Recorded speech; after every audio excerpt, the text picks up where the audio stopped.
कुछ नहीं, मैं इतनी परेशान हो गई थी कि 5 घंटे हो गए, मतलब पेन बर्दाश्त करते फिर। Hello everyone. तो मैं आप लोगों को अपडेट करने आई हूँ कि कल क्या हुआ है वहाँ पे ब्लड बैंक के बाद, क्योंकि ब्लड बैंक तक का हमने आपको बता ही दिया था कि क्या चल रहा था वहाँ। तो क्या हुआ कि ब्लड बैंक जाके हम उसका कृतिका का सैंपल दे आए थे वहाँ पे, और 2 यूनिट उसकी जो थी हम बुक कराए थे, रिज़र्व करके आ गए थे, क्योंकि डॉक्टर्स ने कहा था अगर खून ज़्यादा बह गया तो यूनिट चढ़ाने की ज़रूरत पड़ेगी। तो उसके बाद हम लोग वहाँ से सीधा हॉस्पिटल गए। हॉस्पिटल जाके गोलू से मिले, और गोलू से मिलने के बाद डॉक्टर से मिले। डॉक्टर को बता दिया कि हमने यूनिट वहाँ पे जो है वो रिज़र्व कर दी है। उसके बाद हम लोग नीचे ही बैठे रहे गाड़ी के अंदर, और गोलू तब तक नशे में थी, क्योंकि उसे दवाइयाँ चढ़ रही थी, बात नहीं कर रही थी, वो नशे में थी। उसके बाद हम नीचे बैठे रहे 4 से 5 घंटे हम लोग नीचे बैठे रहे गाड़ी के अंदर। फिर एकदम से गोलू का फ़ोन आता है अरमान को कि मुझे बहुत दर्द हो रहा है और मुझसे दर्द सहन नहीं हो रहा है। तो मैं ऊपर, ये बात है तकरीबन 12 बजे की, 12 बजे उसका फ़ोन आया। 12 बजे उसने बताया कि मुझे दर्द शुरू हो गया है, मुझे बहुत दर्द हो रहा है। फिर 12 से 3 बजे तक उसको दर्द होता रहा। 3 बजे उसका दोबारा फ़ोन आया।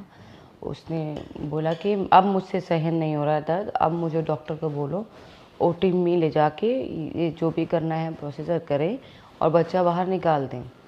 फिर मैं वापस ऊपर गई, उसको मैंने बोला कि क्या हुआ गोलू। उसने कहा पायल अब दर्द मेरे से सहन नहीं हो रहा, अब डॉक्टर को बोल मुझे ओटी लेके चले।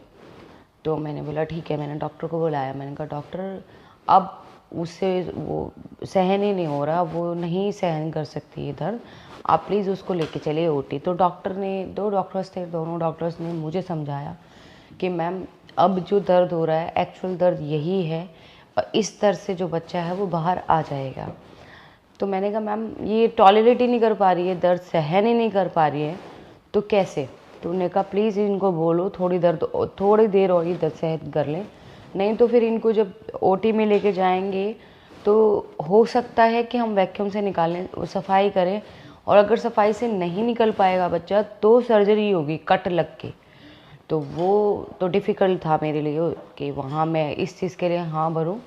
तो मैंने बोला कि गोलू को ही समझाया मैंने, गोलू 1 घंटा और दर्द सहन कर ले बेटा, अगर ये दर्द तू अभी सहन कर लेगी तो बहुत सारी चीज़ों से तू बच जाएगी। तो उसने बोला ठीक है मैं दर्द सहन कर लेती हूँ। तो फिर एक नर्स आई।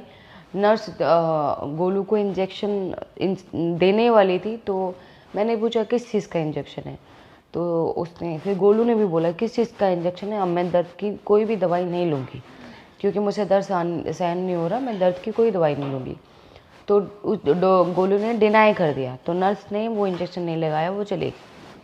उसके बाद क्या हुआ, उसे कॉन्टीन्यूस एक ही जगह पे दर्द बहुत ज़ोर से हो रहा था।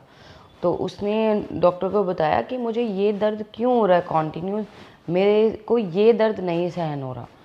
तो पता चला कि डॉक्टर्स ने उसको फ्लूइड डाला था, नीचे से फ्लूइड डाला था, और वो फ्लूइड की वजह से उससे वो बहुत दर्द हो रहा था। वो शायद जो फ्लूइड था वो थोड़ा एक्सेस डाला था कि उसको ज़्यादा दर्द हो और बेबी बाहर आ जाए।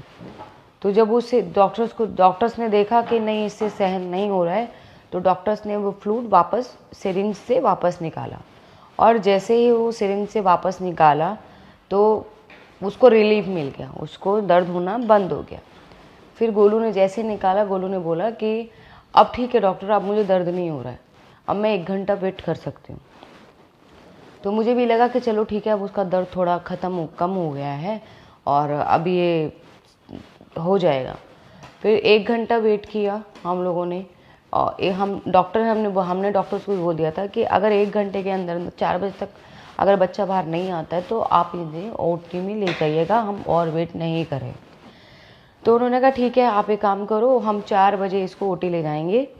तो फिर मेरे सामने ही उन्होंने एनेस्थीसिया वाले डॉक्टर को फ़ोन किया, उनको बुलाया, और फिर मैं नीचे चली गई गाड़ी में। नीचे जाने के बाद गोलू का फ़ोन आता है मेरे पास। गोलू बोलती है कि ये लोग मुझे सिटी स्कैन के लिए लेके जा रहे हैं, मेरा सिटी स्कैन करेंगे। तो अब ये प्रोसीजर तो हमें पता नहीं कि ये सीटी स्कैन क्यों कर रहे हैं, किस लिए कर रहे हैं, तो हमने वो ऑब्जेक्शन नहीं उठाया। उसके बाद डॉक्टर्स को फ़ोन वोन कर दिया उन्होंने। तकरीबन कितने बजे की बात है जब बेबी बाहर आया? अब तकरीबन 6 बजे की बात है।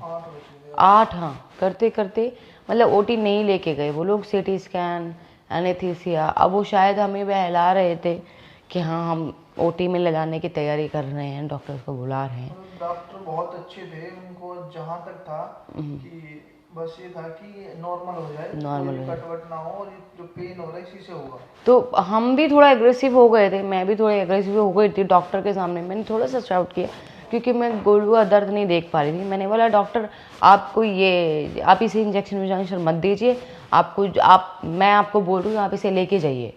तो डॉक्टर इतना पोलाइट मुझसे बात कर रही थी कि ऐसा होता है, आप सिर्फ 1 घंटा और वेट कीजिए। मतलब स्टिल डॉक्टर ने हमें दोपहर 12 बजे से लेके 8 बजे तक हमें अपनी बातों में घुमाते रहे, क्योंकि वो ही चेक कर पा रहे थे कि बच्चा आ सकता है नहीं आ सकता है। तो उन लोगों ने, मैं तो उनको थैंक यू बोलूँगी डॉक्टर्स को, कि उन लोगों ने हमें बातों में लगा के रखा और फाइनली 8 बजे बच्चा जो है वो बाहर आ गया। और जैसे ही बच्चा बाहर आया, गोलू को रिलीफ मिल गया तो हमारी भी दोनों की टेंशन थोड़ी ख़त्म हो गई। वरना हम लोग भी इतना ज़्यादा परेशान हो रहे थे, उसका फ़ोन आ रहा था। और हम लोग जब उसे ओटी में लेके गए, तो लेबर रूम में लेके गए, तो उसकी ज़ोर ज़ोर से आवाज़ें आ रही, बहुत चीख रही थी वो। तो हम लोग रोने लगे, मैं और अरमान जो है वो बाहर बैठे थे, हम लोग रोने लगे। वो बहुत ज़ोर ज़ोर से चिल्ला रही थी। और ये जो टाइम था इतना क्रिटिकल था कि हम लोग लिटरली बाहर बैठ के रो रहे थे गोलू के लिए, कि वो बहुत चिल्ला रही थी, उसको दर्द सहन नहीं हो रहा था, क्योंकि वो बहुत ही नाजुक है। जैसे मैं थोड़ी स्ट्रांग हूँ, पर वो बहुत इन चीज़ों में बहुत वीक है, वो उससे सहन नहीं होती ये चीज़ें।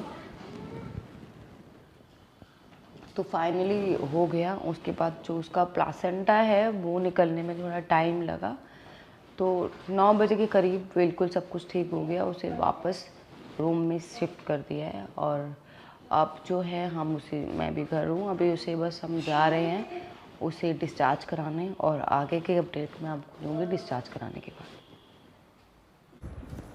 तो आप सब ने बहुत ही ब्लेसिंग की, अभी गोलू ठीक है बिल्कुल।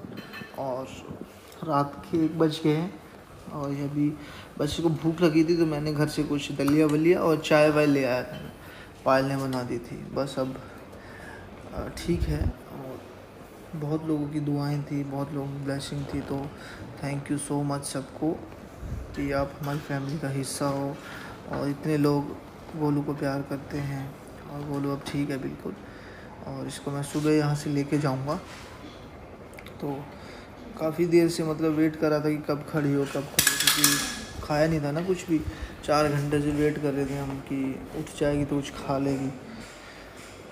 तो बस अब ये बिल्कुल ठीक है, और मतलब बिल्कुल तो क्या मतलब कि ठीक है, पहले से अच्छी है। और इसको मैं बस घर ले जाऊँगा सुबह। तो अभी मैं सोच रहा हूँ इसको आराम करने दूँ, क्योंकि अभी इसने खाना वाना खाया है। कुछ नहीं, मैं इतनी परेशान हो गई थी कि 5 घंटे हो गए, मतलब पेन बर्दाश्त करते फिर मैंने कॉल किया, मैंने कि यार मुझे लेके जाओ। फिर आप बाहर ही थे, पर जैसे आप आए तो तब हुआ। कोई नहीं, अब ठीक है सब, टेंशन मत ले, मैं सुबह घर ले चलूँगा, ठीक है? Okay okay. तभी ठीक है ना? बहुत लोगों की ब्लेसिंग, बहुत लोगों की दुआएं, पता है कितने लोग प्रे कर रहे थे गोलू ठीक हो जाए, गोलू ठीक हो जाए। ये पता। बहुत प्यार करते थे तुझसे, पता है? तभी मेरे को कुछ नहीं हुआ। ठीक है, तो ठीक है। बस अब दिल को तसल्ली हुई है, वो ठीक है। क्योंकि बहुत दिक्कत होती है जब आपके घर में कोई बीमार हो जाता है ना आपको खाना अच्छा लगता है, ना सोना, ना पहनना, ना ओढ़ना, ना कोई और लोग, बस आपको टेंशन रहती है उस चीज़ की। और ये चीज़ वही समझ सकता है जिसके घर में तकलीफ़ होती है। बाहर वाला आपको कॉल तो करता है, आपकी हाल चाल पूछता है, पर जो फील घर वाले होते हैं मतलब जिस चीज़ को लेके कि हमारे घर में कोई बीमार है, हर चीज़ को लेके, तो सब सफ़र करते हैं बस। तो मैं सबको थैंक यू बोलना चाहूँगा, इतने लोग मतलब प्यार करते हैं गोलू को और सब केयर करते हैं, तो सब लोगों ने दुआएं की और ब्लेसिंग दी। तो अभी बस हॉस्पिटल से घर जाने की तैयारी है। रात के नियर अबाउट 1:30 बज गया है और हम अभी हॉस्पिटल में ही हैं और बस अब हॉस्पिटल से घर जाने की तैयारी है। तो मैं और राज हैं यहाँ पे, राज वहाँ पे गाड़ी के पास। तो अभी चाय वाय लेके आए थे हम, चाय पिला दी गोलू को, खाना खिला दिया, तो अच्छा लग रहा है कि हाँ उसने कुछ खा लिया। तो बस घर से 2 मिनट की दूरी पे है हॉस्पिटल, क्योंकि अंदर तो अलाउड नहीं है। तो जैसे कॉल आती है, बाकी हम तो यहीं बैठे थे। तो अभी मैं घर जाऊंगा क्योंकि अभी आराम से सो जाएगी। और यहाँ पे एक नर्स है परमानेंट, वो रखी हुई है गोलू के लिए, तो हम 1 मिनट में कॉल कर देगी तो हम वापस आ जाएंगे। तो थैंक यू सो मच।